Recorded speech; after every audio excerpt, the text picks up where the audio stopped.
Here's your Farm and Ranch report from the Montana Ag Network. Returning back this Monday afternoon to the noon news, looking to our ag headlines. The agricultural exports are expected to increase for the U.S. by $2.2 billion under the new U.S.-Mexico-Canada agreement once it's implemented, according to a new report by the International Trade Commission. Now, the American Farm Bureau Federation says changes to trade rules prompted the projected increase in export numbers.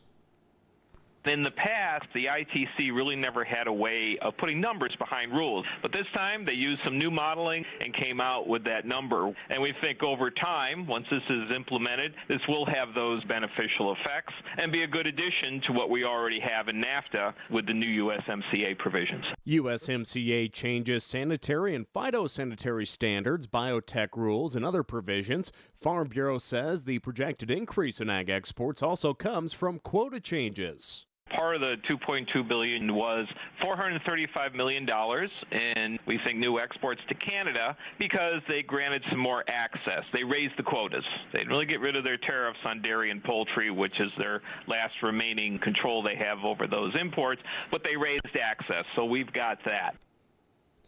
Now, agriculture groups are urging Congress to vote on the USMCA and ratify it as soon as possible. In other headlines now, the U.S. Department of Agriculture is accepting online applications for funding through the new Reconnect Rural Broadband Pilot Program.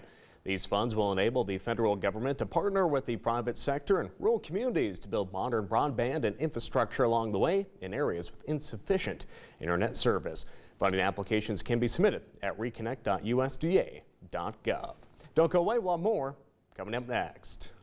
As we come back this afternoon, due to severe spring weather, Lewistown Livestock Auction is canceling its weekly cattle sale tomorrow, Tuesday, April 30th. Just so you know, so for more information, contact Lewistown Livestock today. In other news now, the Montana FFA is looking for volunteers to help judge and host FFA members that will be heading to Great Falls May 6th and 7th for the FFA's Career Development Event Days. That event was postponed earlier in the year due to weather.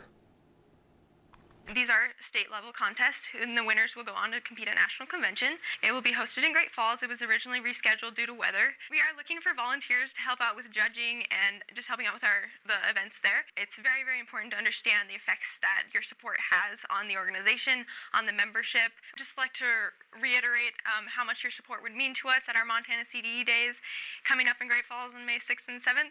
Any time that you can give, we would be very much appreciated by the association and the members. Now, if you're interested in volunteering, just visit montanaffa.org today. And finally, registration is now open to cattle producers for 4 events on the National Cattlemen's Beef Association's Stockmanship and Stewardship Regional Tour. Events will be held in Iowa, Kansas, and Louisiana, and closest to the state is Colorado. The tour features stockmanship experts like Montana's very own Kurt Pate and many others that will help ranchers become more knowledgeable in all aspects of stockmanship.